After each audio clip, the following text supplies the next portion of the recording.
ancestrales, à nos ancêtres. Alors, bonjour à tous, bienvenue à l'émission Entre vraies richesses et tabous. Mon nom est Jackie Poulain, je suis auteur, compositeur, interprète depuis une trentaine d'années déjà et je compose depuis mon tout jeune âge. Vous pouvez prendre connaissance de ce que je fais à jackiepoulain.com. Jackie, je l'écris avec un Y. Qu'est-ce que l'émission Entre vraies richesses et tabous? C'est une vingtaine d'entrevues avec des personnalités de différents milieux où je vais avoir la chance d'échanger, de discuter, d'avoir des visions, des approches différentes d'une question de fond qui est comment redéfinir nos vraies valeurs dans un monde en bouleversement et de comprendre la place de la spiritualité. Les entrevues vont être lancées le matin dès 6 heures et vous allez recevoir de la publicité pour connaître le nom du prochain invité. Donc, aujourd'hui, je reçois Madame Céline Tadiotto. Bonjour, Céline. Bonjour, Jackie. Je te remercie beaucoup d'être présente à l'émission. C'est un réel plaisir. Céline est auteure de l'ouvrage « J'arrête de subir mon passé ». 21 étapes pour se libérer enfin des répétitions transgénérationnelles aux éditions Erol 2018. Elle vient de lancer l'effet Michael Road, en route vers l'amour inconditionnel, l'équilibre émotionnel et l'illumination spirituelle, aux éditions La Maison au Sud 2020. Conférencière sur la pratique énergétique du Jin Jin Chiu, qui est le fondement de sa pratique, elle a fait des études universitaires de psychologie, de la naturopathie. Elle est formée à la psychanalyse transgénérationnelle, à la communication profonde accompagnée et elle est infirmière diplômée d'État. Donc, c'est un regard complet qu'elle pose sur l'être humain qui lui permet une véritable prise de conscience holistique des personnes dans une approche psychocorporelle. Alors, Céline, présentement, notre société vit un grand bouleversement dans son organisation. Ça fait des semaines que ça dure. On a encore pour des semaines, voire même des années. Est-ce que ce ne serait pas un message que nous recevons de la vie, que c'est le temps de se réorganiser autrement, de réorganiser notre façon de vivre, d'être plus près de la vie, de revoir nos valeurs de société et d'intégrer la spiritualité, une plus grande intériorité, afin d'avoir un meilleur respect de la nature et de la vie. Toi, de ton côté, comment tu vois ça, ce bouleversement-là? Alors, j'espère que je vais choquer personne avec mes paroles, mais je trouve que c'est une période qui est absolument incroyable. Je trouve qu'on a là à vivre une période absolument incroyable. C'est à la fois une période où il y a de grandes peurs. Oui. D'accord. Et ça, c'est vraiment quelque chose. J'aimerais inviter les personnes qui t'écoutent et qui vont nous voir à être conscients de ne pas se laisser attraper dans ces filets-là. Parce que c'est très, très important. Dans le sens où la peur, c'est quelque chose qui fait appel un petit peu aux aspects les moins spirituels de notre être. En tant qu'humain, c'est là qu'on se retrouve assez vite troupeau. Et j'adore les animaux. Ça n'est pas du tout une connotation négative vis-à-vis des moutons ou des chèvres, etc. Mais dès qu'on avance en meute comme ça, dès qu'on est attrapé dans les tripes, alors on entre dans la peur. Et c'est pas de ce côté-là que je trouve cette période absolument géniale. Je la trouve absolument incroyable dans le sens où elle nous invite à revenir à l'intérieur de nous-mêmes. Oui. Certains ne s'étaient plus arrêtés depuis des années et se retrouvent enfermés à la maison en se disant « Ah, et si je regardais les photos de mes ancêtres? Et si je me remettais à peindre ou à composer de la musique? Et si je chantais sous la douche un peu plus longtemps que d'habitude ?» Donc, il y a vraiment une place pour l'amour de la vie et pour l'amour de soi. Quand je dis de soi, ça rejaillit systématiquement sur l'amour qu'on porte aux autres, qui est beaucoup plus importante dans cette période. Et c'est comme si on était dans la tempête. Je crois que c'est Nelson Mandela qui disait « Je suis le capitaine de mon âme ». Oui. J'adore cette phrase parce que j'imagine toujours un navire un peu secoué comme on l'est dans la vie, mais on est là, à la proue du navire, on se prend des grandes vagues d'eau actuelles dans la figure, mais on va droit dans notre intériorité et notre spiritualité. C'est très, très beau. Oui. Dans les dernières années, il y a eu un grand mouvement au niveau mondial, la jeunesse. Tout le monde s'est rassemblé pour nous parler justement pour conscientiser les instances à notre mode de vie. Oui. Est-ce que ça serait pas la pandémie, ça serait pas une occasion en or de redéfinir nos valeurs pour nous ramener voir quelque chose de plus intérieur et plus en relation avec le monde Hmm. avec lequel on vit. Oui, je suis d'accord avec ce que tu dis dans ta question. En fait, je pense qu'il y a une forme d'égoïsme sacré. Alors, les deux mots ont l'air de ne pas aller ensemble, OK? qui est à réintégrer. C'est-à-dire que c'est pas véritablement collectivement que ces changements peuvent se faire, Oui, de réabsorber ou de retrouver de nouvelles valeurs, ou plutôt de s'aligner nouvellement dans nos valeurs profondes. C'est vraiment en plongeant en soi-même et en se disant qu'est-ce qui m'honore. Par exemple, si tu vas au supermarché avec le masque et puis les gants et puis le gel hydroalcoolique, de se oui, dire est-ce que cette situation m'honore? Et je constate en Europe, donc nous, on est un peu en décalage par rapport à cette pandémie. Je crois que vous êtes dans une vague plus vive que celle que nous, on est en train de laisser doucement derrière nous, mais quand même. Euh, eh bien, il y a beaucoup de gens qui sont retournés à la nature.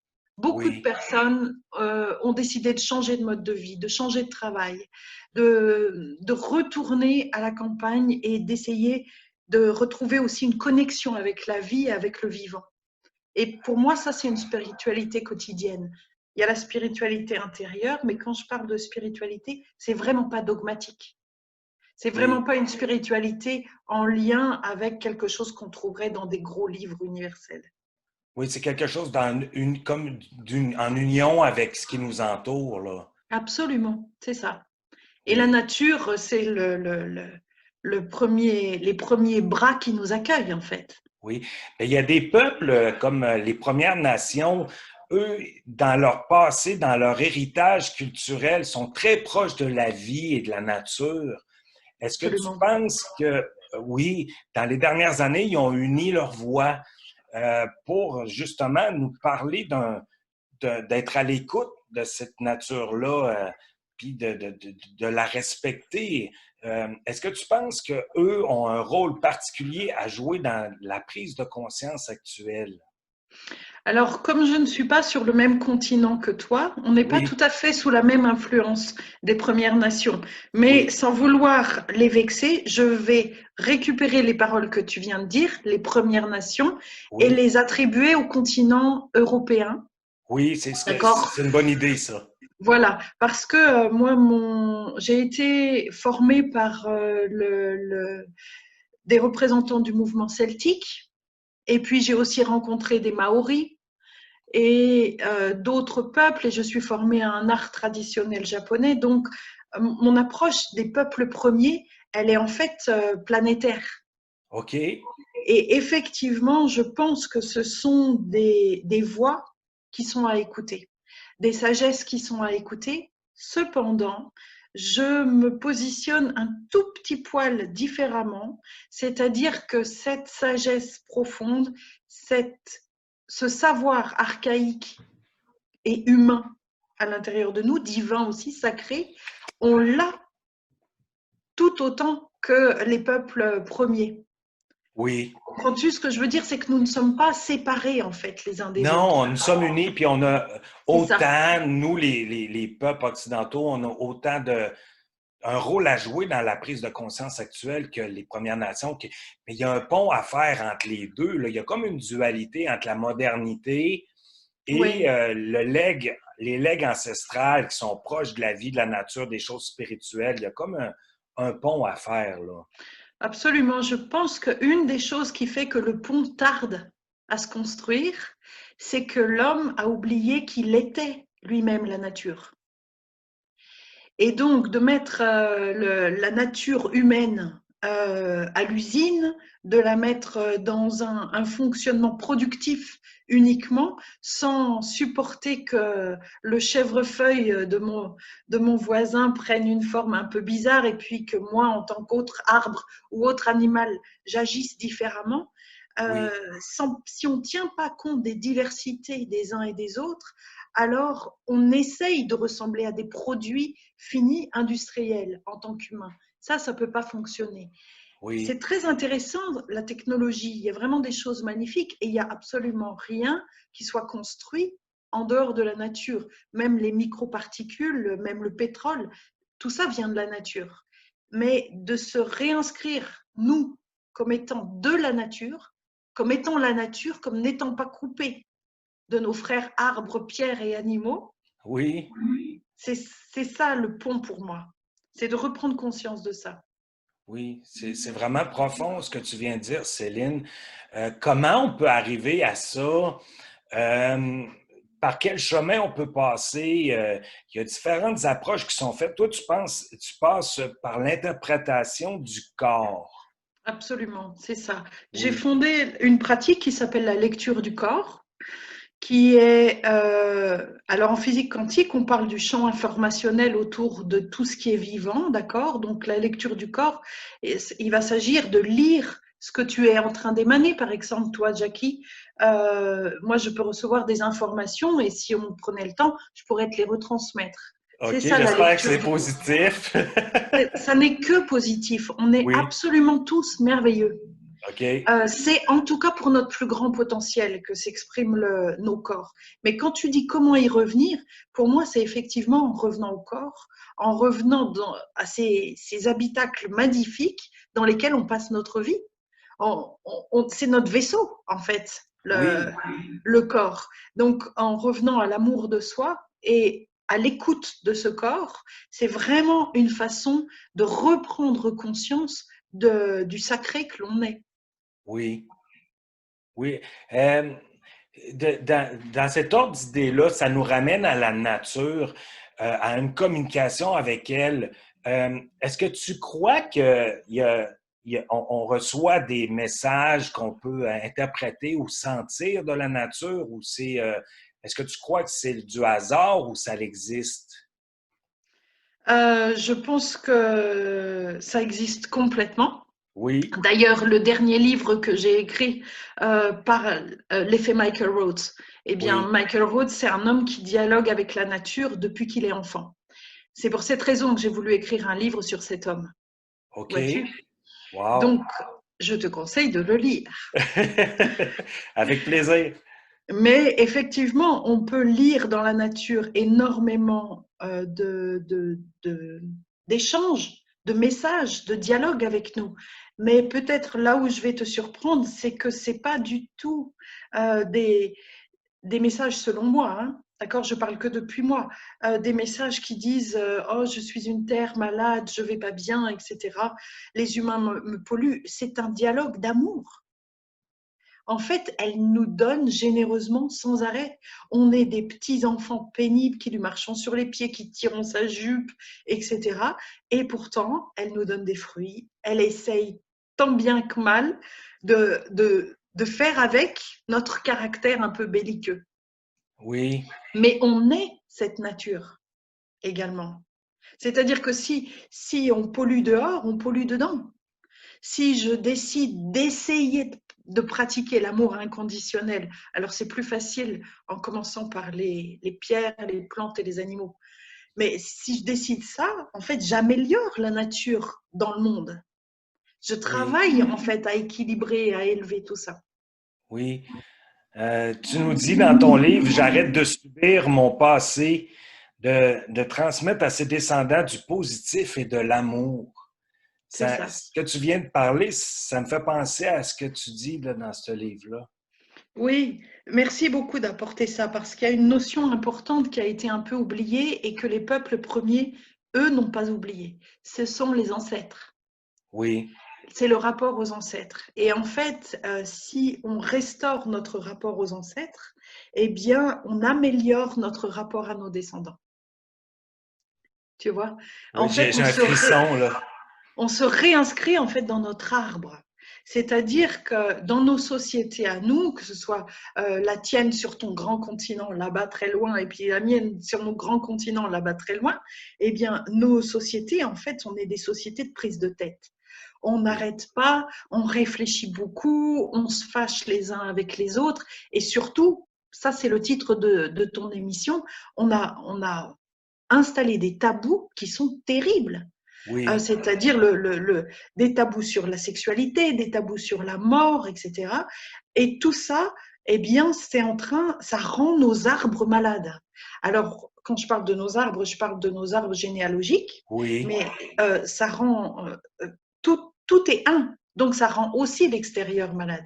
Et j'admire la capacité que les peuples premiers ont, par exemple en Polynésie, à instaurer de grandes figures quand un ancêtre a fait quelque chose de merveilleux, que ça a été un homme altruiste ou une femme altruiste, même généreux, ne serait-ce qu'en cuisine, vois-tu, ou bien en musique et en composition de chansons, eh oui, bien, cet ancêtre-là fait du bien à ses descendants et il est honoré, il est appelé, c'est-à-dire qu'ils ont un regard qui est beaucoup plus posé sur ce que l'individu a fait de bien que là où il s'est pris les pieds dans le tapis.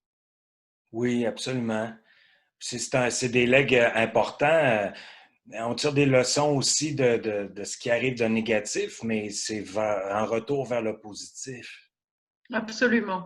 Il y a Oui, cependant des aspects négatifs de notre fonctionnement humain qui sont à interroger. Par exemple, je pense à l'inceste, au viol, je pense au meurtre. Il y a quand même un positionnement à avoir dans sa oui, dignité vis-à-vis de ces sujets-là et des tabous qui sont à lever. Ça suffit qu'on n'ose pas en parler.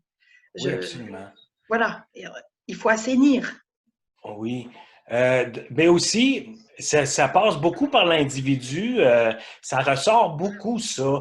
Mais comment intégrer ça à notre société? Je sais que présentement, il y a des pétitions pour la méditation laïque intégrée à notre système d'éducation. Je ne sais pas si c'est quelque chose qui est actif ou d'actualité par chez vous, mais moi, j'ai vu ça passer. Est-ce que tu trouves que le système d'éducation en fait assez pour intégrer euh, comme cette approche-là de l'individu, de l'être, de l'écoute de soi-même? Alors, mes enfants sont grands, ça fait un moment que j'ai quitté le milieu de l'éducation. Oui, Je sais j'ai vu passer beaucoup de posts qui parlent de la méditation à l'école, c'est ce que tu veux dire? oui, Mm. Euh, je pense que c'est une bonne chose. C'est un peu léger de dire ça comme ça, c'est une bonne chose ou c'est pas une bonne chose. Tout va dépendre de ce que l'adulte qui se propose d'amener ça a compris de ce que c'était l'amour pour lui-même. Parce que tu comprends bien que nous, en tant qu'adultes, éduquant ces milliers de petites têtes blondes sur la planète, eh bien, on ne va jamais essayer de leur transmettre que ce qu'on a compris nous-mêmes. oui, Donc, je trouve que des sessions de méditation pour les enseignants, oui. ce serait formidable. Ouais, absolument, pour que ça soit bien transmis, que ça soit pas juste une activité qu'on on parle le temps C'est et bon, ça, ça fait 10 minutes, vous méditez, c'est fini, on passe à autre chose, là. c'est ça. Et puis, il y a l'enfant qui va être hyperactif, pour qui ça va être extrêmement difficile de rester sur sa rondelle de tissu, à méditer comme les autres. Et puis, il y a celui qui mange pas bien à la maison parce qu'ils n'ont pas beaucoup d'argent et donc lui, il va s'endormir, puis il va se faire engueuler. Il y a Oui, toutes ces choses-là pour lesquelles il serait vraiment bon euh, d'être attentif à ne pas amener de dérive. Et pour moi, ce qui n'amène pas de dérive, ce qui en tout cas évite d'y aller droit dans le mur, oui, c'est d'aborder les choses avec amour. avec amour. Avec amour, en tolérant que chacun puisse être différent. Ah, c'est vraiment, il y a beaucoup de sagesse dans ce que tu viens de dire, Céline. C'est déjà tout le temps qu'on a. Si tu avais à nous dire quelque chose, ça passe vite vraiment. Si tu avais à nous dire quelque chose pour le mot de la fin. Oui, eh bien peut-être ce serait de répéter quelque chose que j'ai déjà dit parce que je trouve que c'est vraiment important. En fait, je voudrais inviter les personnes qui vont nous regarder à essayer de tester pendant une journée Oui, toutes les situations, est-ce que cette situation m'honore? De se poser sans arrêt pendant une journée cette question. Par exemple, je me fais un mauvais café et de me dire, mais est-ce que cette situation m'honore? Non, je vaux mieux que ça, je vais aller me faire un bon café. Et puis, il faut que je me dépêche et puis j'ai rien dans le frigo, c'est pas grave, je vais manger un sandwich. Mais est-ce que cette situation m'honore? Non, je mérite mieux. Et en fait, cette petite question-là, est-ce que cette situation m'honore, y compris quand on est en train de s'engueuler avec son meilleur ami, cette situation-là, elle permet de revenir à l'amour de soi. Et cet amour de soi, il rejaillit forcément dans nos relations. Oui. Donc, ce serait ça mon mot de la fin. Est-ce que C'est cette bien, situation m'honore? c'est contagieux. Parfait. C'est contagieux. Alors, plein de sagesse. Céline Tadiotto, vous pouvez prendre connaissance de ce que Céline fait sur son site internet art-et-énergie-de-vie.fr. Vous pouvez communiquer également avec elle sur le Facebook Cabinet C. Tadiotto. Donc, vous allez certainement être invité aussi à la fin de l'émission dans le générique à aller consulter son podcast 95, Guérir nos mémoires. C'est une entrevue accordée qui est vraiment très représentative de ce qu'elle fait. C'était le podcast Métamorphose. Métamorphose, d'accord. Petite précision. Alors, un grand merci, réel plaisir, Céline. Eh bien, pour moi aussi. Plaisir, Céline Tadiotto. Donc, merci d'avoir été à l'émission Entre vraie richesse et tabou. Mon nom est Jackie Poulain. On se dit à bientôt. Au revoir. Au revoir, Jackie. Au revoir.